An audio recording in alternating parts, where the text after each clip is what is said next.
Hello, I'm June Edwards, and this is a recording for the fourth week of March for our senior topics. I hope you had a wonderful St. Patrick's Day. I love that holiday. It's like magic to me, and I hope it's that way to you too. We are going to have some more magic that we're going to talk about at the end of this week's lesson. So let's get right to it. And look, we've got daylight savings time, so it's light outside. So you can kind of see that sunlight coming in through my family room curtains there, and I'm sure glad it's back. I hope your sleep patterns are getting adjusted and your eating habits. I know it's kind of hard when we first go through this, but things will get better. Okay, let's look at the calendar for March 22nd. It's the Caldecott Artists Book Artists, and they get awards for the best children's artwork every year. And they put it on the 22nd because in 1846, that was the birthday of Randolph Caldecott, who actually financed the award to honor the different book artists. And there's been some great ones every year for a long time. It is National Goof Off Day, and it is United Nations World Water Day. So that's something to think about.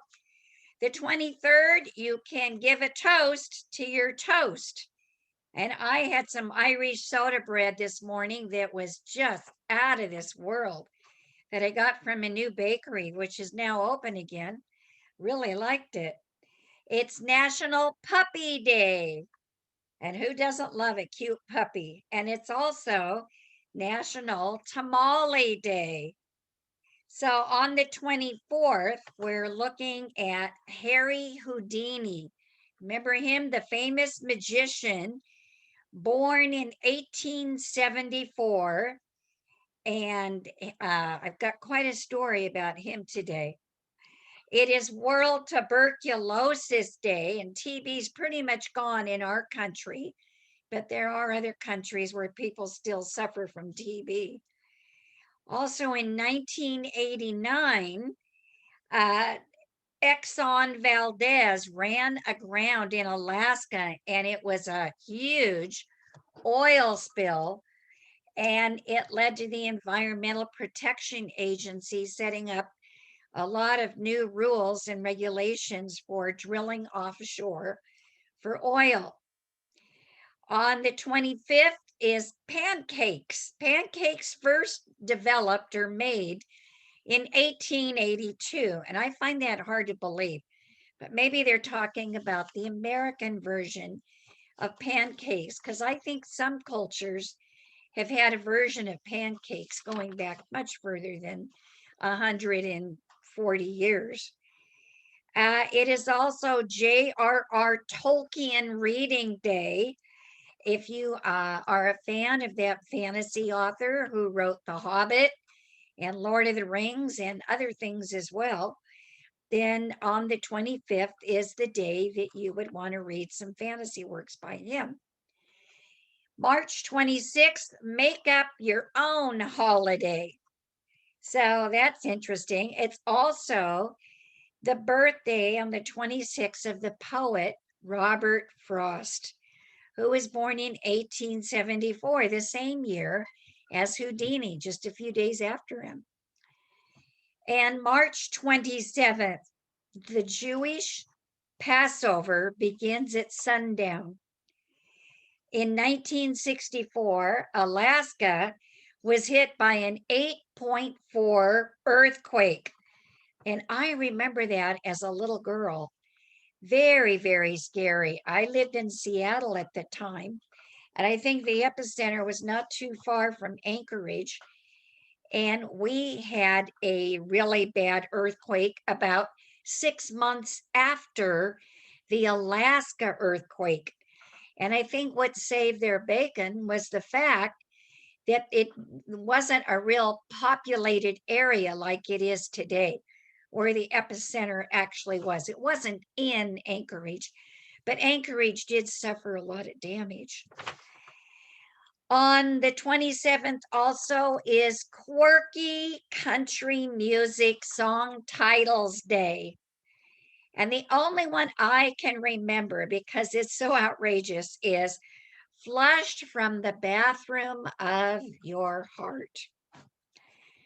I don't know where the songwriter came up with that title, but that's about the craziest one I've ever heard.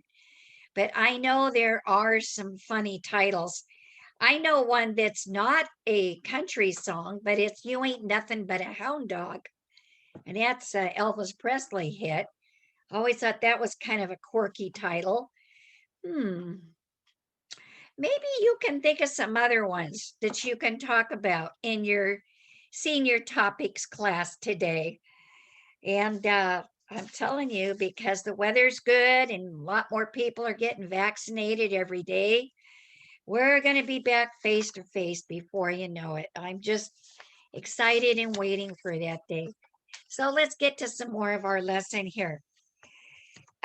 March 21st is National Common Courtesy Day, and that's only been around since about 2003.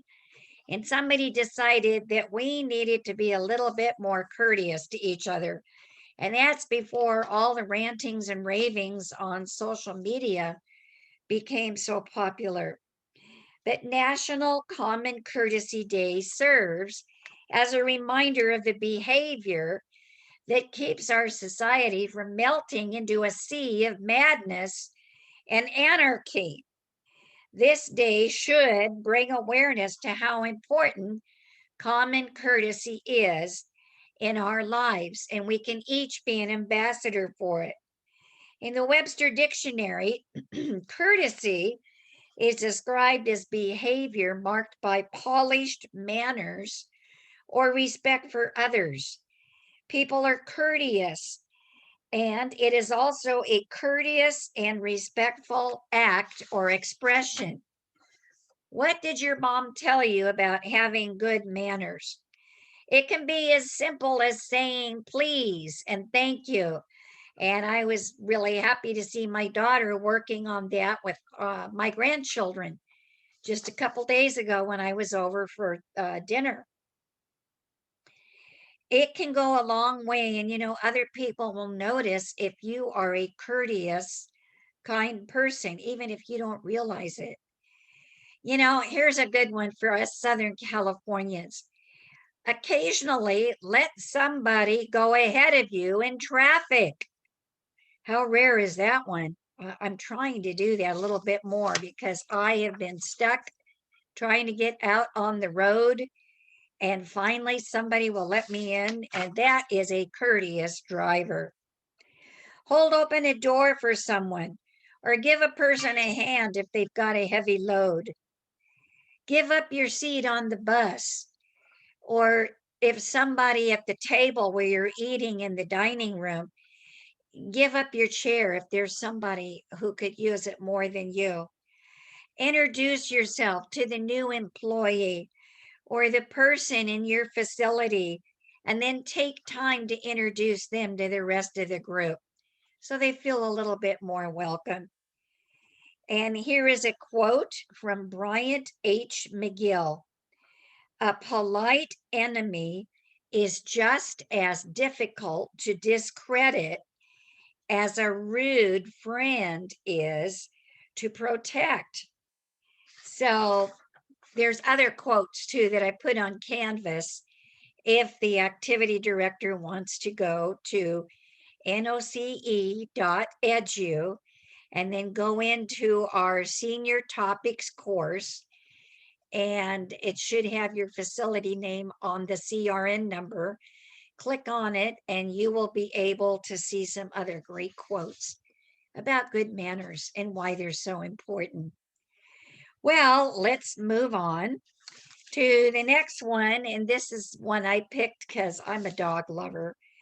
And it is National Puppy Day. And who doesn't love a good puppy? And I want to show you this picture We just had the first day of spring yesterday, so happy second day of spring, everybody.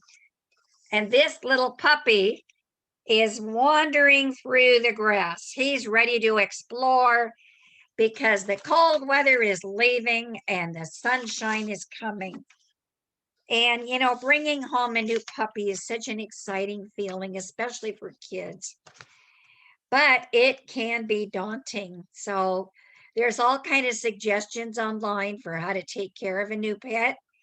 But I also found some really good websites that talk about how many assisted living facilities and senior care facilities are bringing in dogs and puppies as pet therapy. And who doesn't love to pet a beautiful, well mannered dog? And the trainers of these dogs have to be certified by the state, sometimes by a national animal therapy group. And then the animal has to wear some kind of a tag around its neck that shows this dog has been trained. They're not going to bite you, they're not going to jump on you.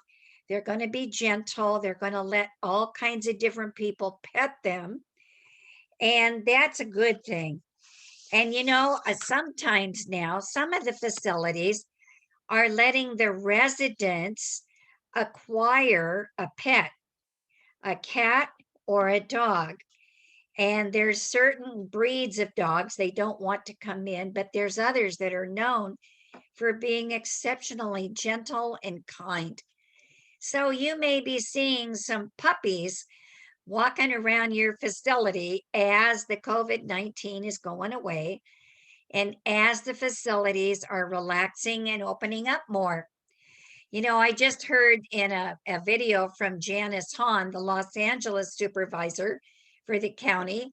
She said, we've moved down to the red tier, and in a couple weeks, we're going to be moving down to the orange tier, and then the yellow, and then I guess back to green.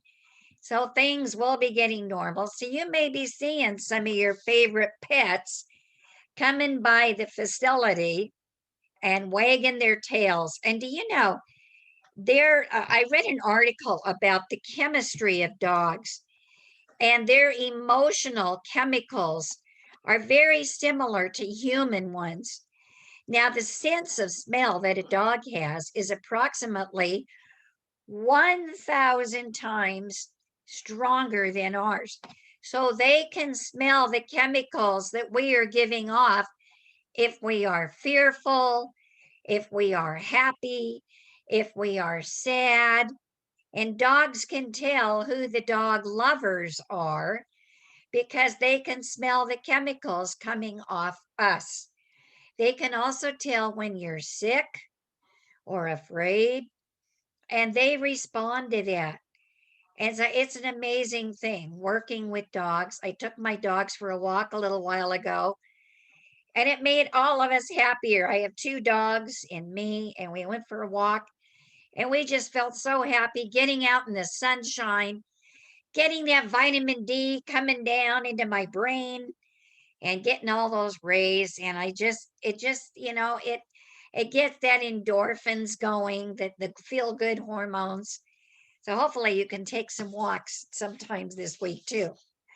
Now, I have an article. I said I was going to talk to you about some magic. We had the magic of the leprechauns just a few days ago. Well, now this week, I want to celebrate the birthday of the world famous Harry Houdini. Now, Harry Houdini was born on March 24th, 1874. His original name was Eric Weitz, and he was from Hungary. His father was a Jewish rabbi. While Harry was still a small child, the father moved the whole family to the United States, and they went to Wisconsin. They were immigrants there. And, life was hard. It had been hard in Hungary.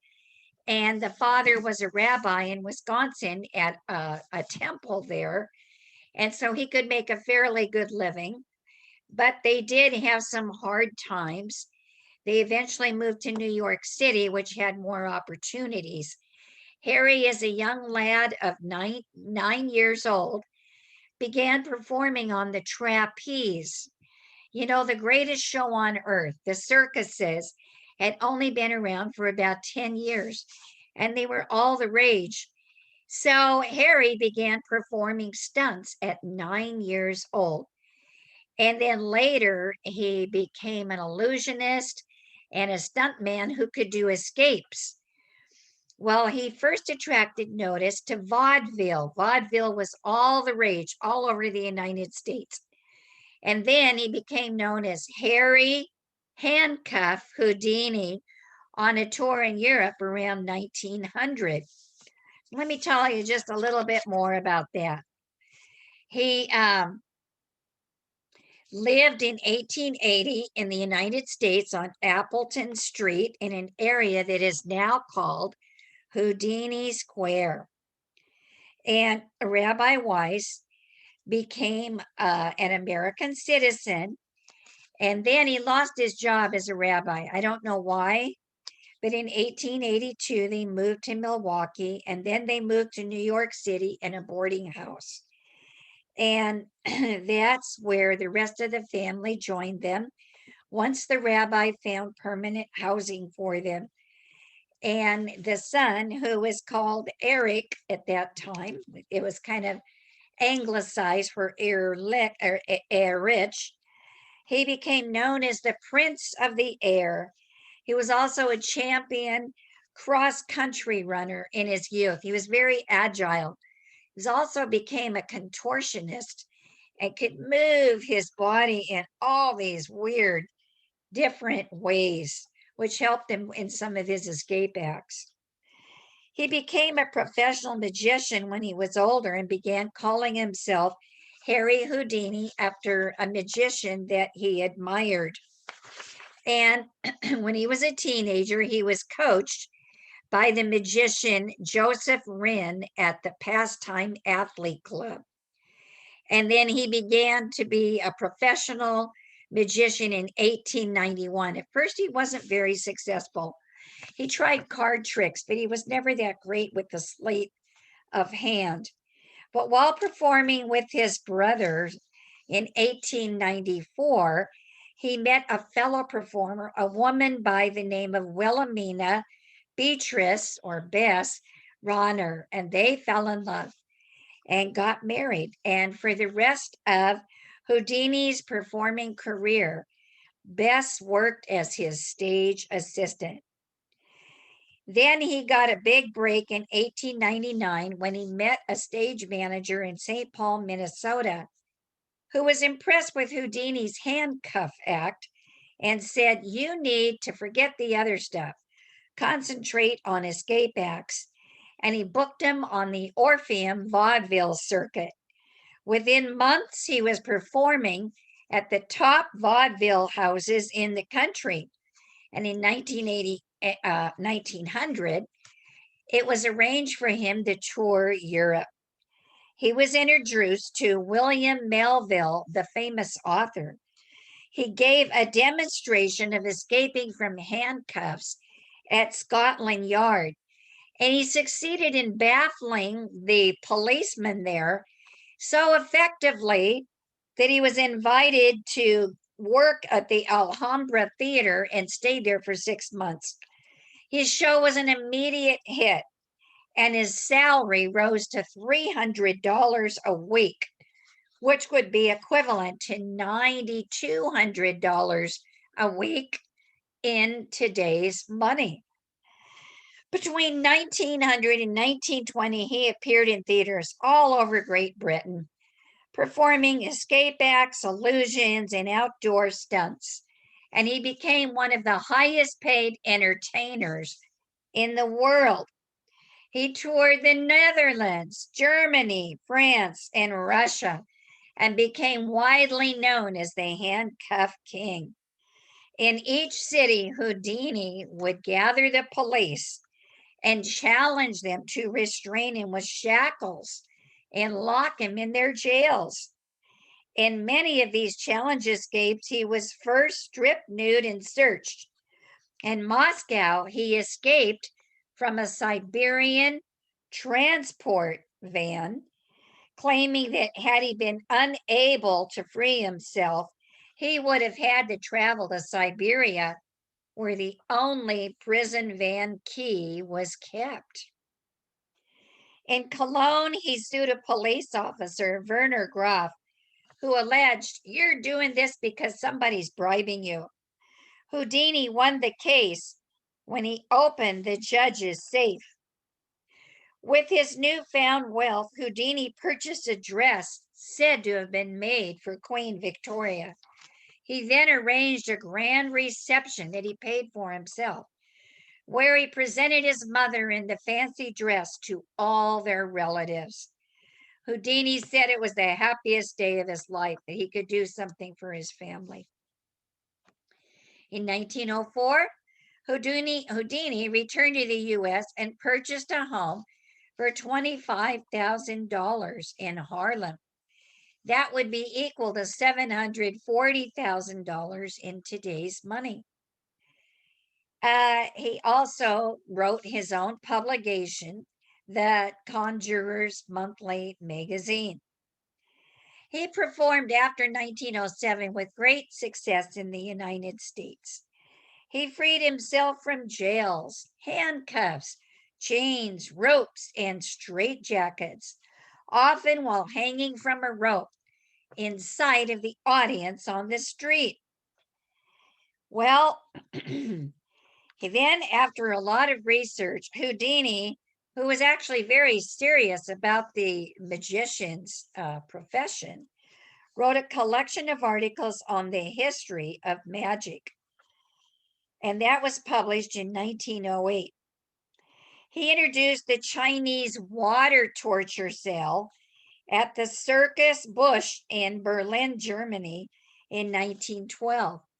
He was suspended upside down in a locked glass and steel cabinet full to overflowing with water and held his breath for 1, 2, 3, over 3 minutes. And he would go on performing that escape for the rest of his life. He did explain some of his tricks in books written for the Magician Brotherhood.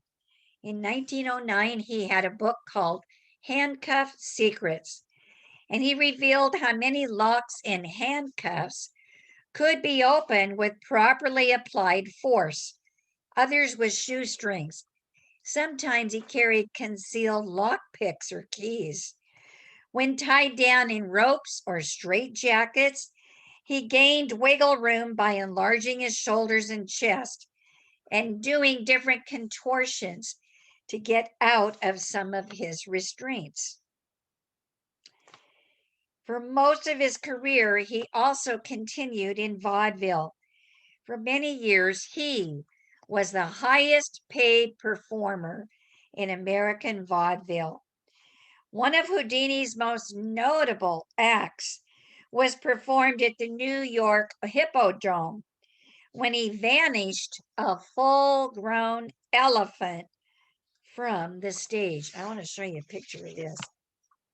This was published in the New York Times, I believe. I want you to see this.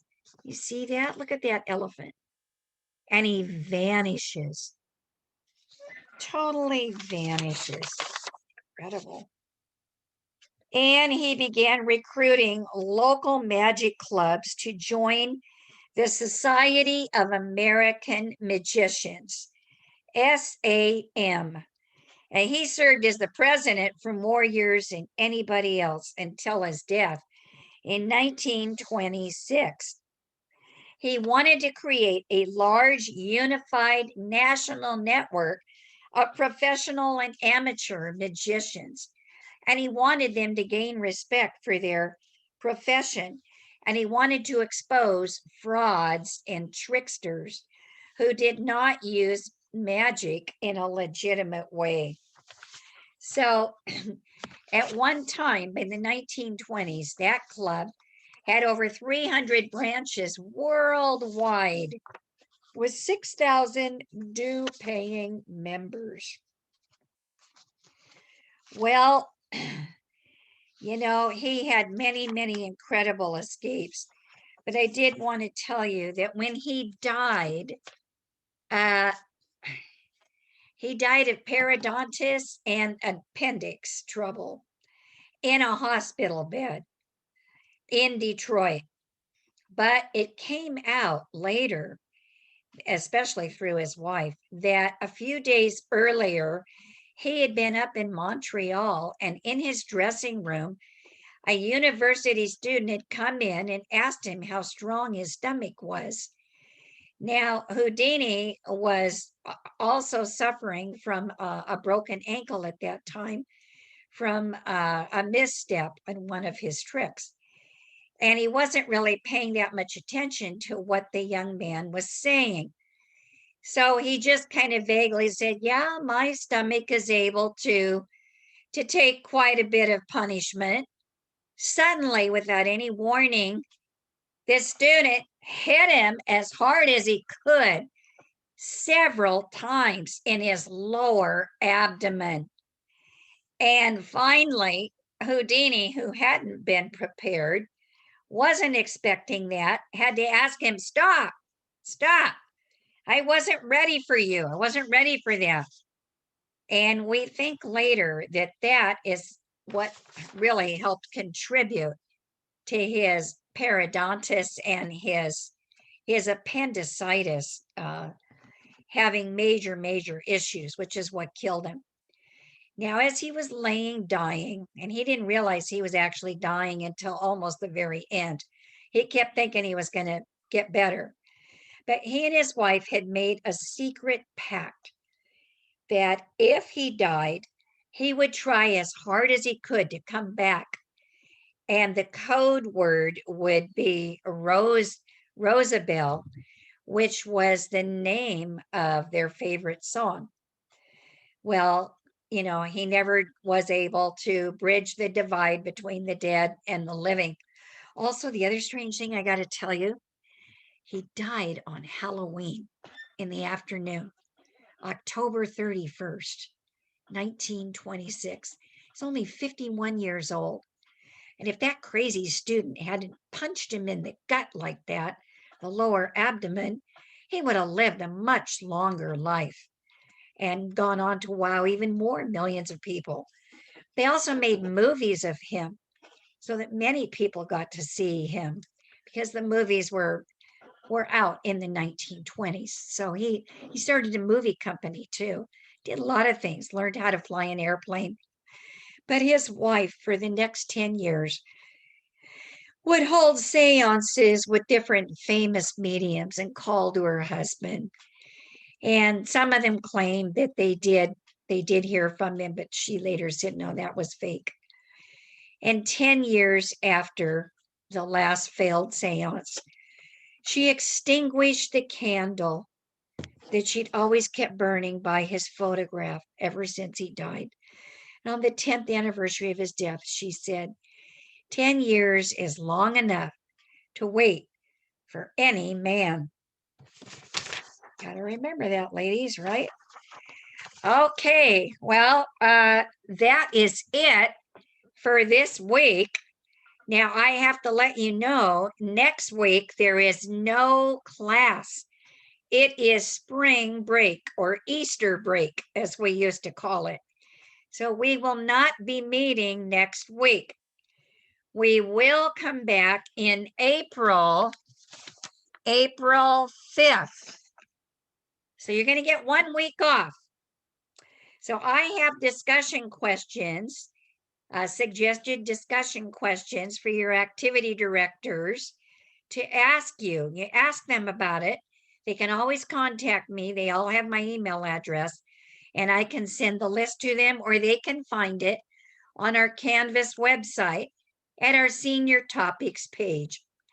So I guess it's time for me. And look, it's still light outside. Remember when it was pitch dark? Don't have to worry about that now. Bye, everybody. I want to tell you goodbye. Stay safe. Hope y'all got your vaccinations okay.